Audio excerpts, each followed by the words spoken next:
This is Nitin Dahad with Times.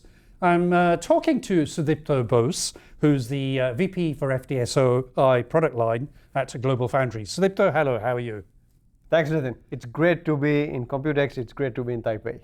Great. Well, we're at the heart of the whole sort of global manufacturing ecosystem, and I know GlobalFoundries in the name is global. One of the key things I think that it differentiators for you is just how we're all talking about physical AI, but how you've been involved in that physical side of it for quite a long time. Yes. I think the phrase physical AI has the answer in itself. Yeah. We live in a physical world, right? Yeah. The sensories inputs around us, they are very physical, right? We see, we hear, we smell, we react based on the sensor inputs, we go do something about it. So when you think of physical AI as a technology company, we want to solve as much of the physical problems as we can along with the compute problems. So if you look at our investment portfolio, if you look at Tim Speak Up, right, when he talks to investors, we are focused not only on developing the best low-power digital platforms, but we are also investing in silicon photonics, RF-GaN, power GaN, right? Connectivity, powering of the system that powers, that enables the entire AI ecosystem. You'll also see us talk about analog mixed signal integration. Like if you think of FDSOl, this is the part that I'm responsible for in GF. Exactly. We are trying to develop platforms which can create SoCs which are dealing with both analog, RF, and digital problems. So just to kind of summarize, our play into physical AI is to give a more comprehensive solution around all the challenges that needs to be solved, rather than focusing on just one aspect of RF or photonics or digital. Excellent. I mean, that sort of leads us into talking a little bit about the whole sort of trend to talking about physical AI today and what we've been hearing around physical AI, agentic AI. As physical AI systems move from concept to deployment for many of these companies, many of your customers, what are customers now demanding from the manufacturing and platform side that simply wasn't a priority a few years ago? So let me start with a few things that has not changed, right? And then I'll talk to you about what's evolving. So what has not changed is they need a secure, dependable, scalable supply chain, right? So that's where we are expanding globally.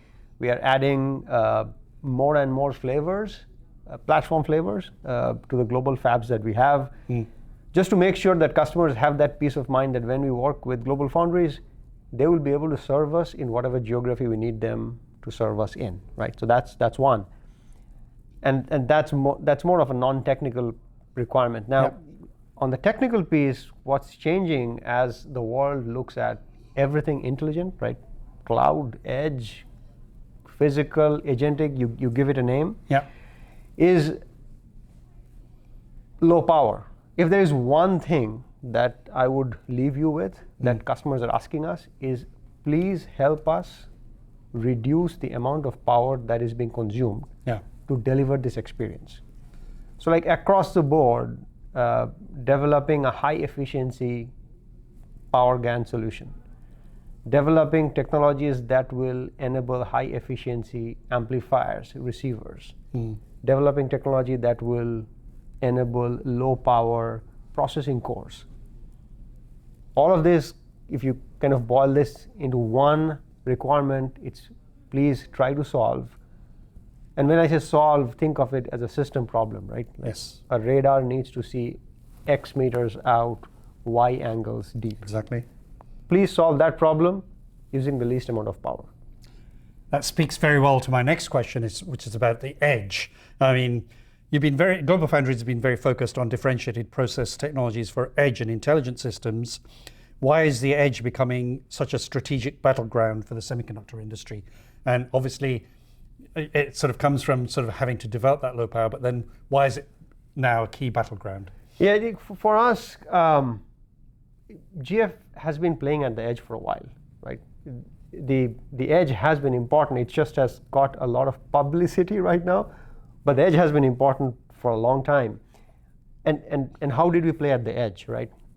And I'll go across the end market. So if you look at the 4 end markets that we serve, we have SMD, which is smartphones, right? We have automotive, we have home and industrial IoT, and we have data center and infrastructure, right? The first 3 are classic edge. Cell phone is classic edge. Automotive is a robot at the edge today.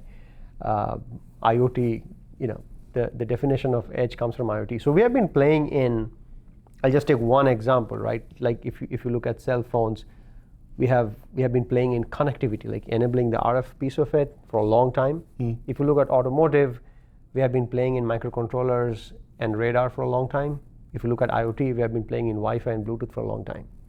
So you take all of this and remind what Samir said, right? When the industry changes, it does not wait for technology to evolve. It just starts using what is there.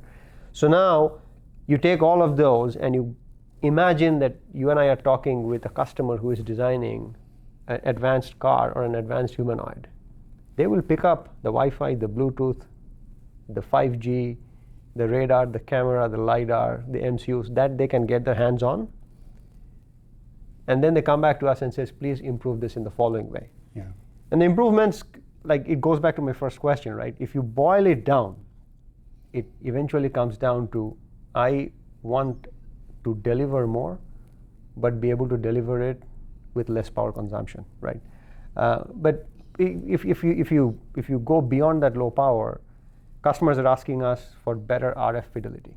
This is where RF-GaN, FDSOl comes into play. Exactly. They're asking us for extremely advanced non-volatile memory solutions, right? Because the edge needs to learn, it needs to store what it has learned, and it needs to retrieve from that storage to do a better job. That's where NVM comes into play. Yeah. So they're asking us to develop MRAM, RRAM, make it better compared to what it is right now, right? Yeah. In the sensor space, it's asking us to develop the next best technologies that we can use for processing images in cameras. I'll give you one example. You can call it physical AI, you can call it edge AI, smart glasses. Yes. We have a lot of customers right now working with us trying to make sure that they can deliver the experience that they want to do at a smart glass at the smallest form factor, right? The customers of smart glass are people like you and I, Nitin, who use glasses on a daily basis, right? Exactly. We need glasses which look like this, not those bulky Joe 90 X-ray specs, if any of you remember those. You said bulky, I did not, but we need to make it as mainstream as possible. So it comes down to, we'll use what you have right now, but please make it better. Please make it smaller, faster, better power, right? Now, this isn't a question, but I think everything that you've said feeds into this whole agentic AI trend. Well, it's not a trend, I think, it's actually happening. It feeds into that in terms of being able to sense, think, act and communicate in real time with great power efficiency and doing silicon integration at the right level. That's right, isn't it? It is. And the stack framework is a great framework to talk to someone in that same on the same topic, in the same segment, right? Yes. And I'm really happy that we are able to connect with customers where we say, physical AI, sense, think, act, connect, and we kind of going to make it the mantra. Helps us explain to customers, to the market, to our investors, how we are investing. It also creates a channel for getting feedback. Mm-hmm. I need better sense. Okay, what do you need in better sense? I need better speech inference at the edge. I met a customer 2 weeks back. Their main business is, they call it offline speech interpretation. Right? They want to have the smallest, lowest power core, which will not be connected to the cloud, is of course trained to a certain point. And has a model sitting on a model sitting on it, right? Yeah. And you can of course add a few more keywords to it, like in a training mode, but that's what they want to solve. Right? So that's kind of the sense example. There are numerous other examples, but yes, sense, think, act, communicate is the way we will pressure test all our investment strategies. Right? It has to play into one of those so that we know that we are solving problem for physical AI. How well is that lead into my next question, which is about investment? How does that investment in MIPS and how does the MIPS position within GlobalFoundries create advantages for customers developing next generation robotics, autonomous edge platforms, and particularly when it comes to optimizing everything from architecture and software to silicon and manufacture? Having MIPS and now ARC, right?